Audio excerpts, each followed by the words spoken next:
Simon, we've now seen all the teams play following that match. So first of all, I'd just like to ask you, following some upsets, who are the favourites now?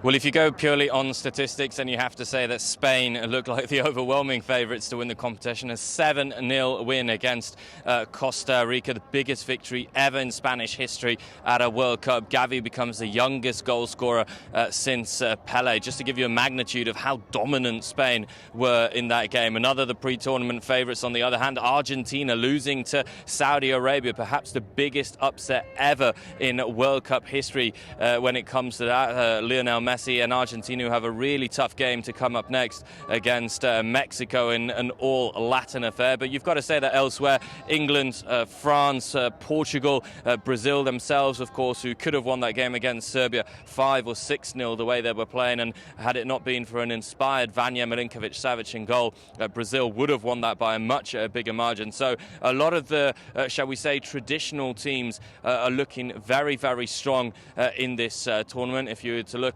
perhaps at the dark horses of the tournament, Denmark not really with a very convincing performance, and African teams overwhelmingly very disappointing. Alex, no victory across 5 games for African nations. That might be about to change later on today as Senegal take on Qatar.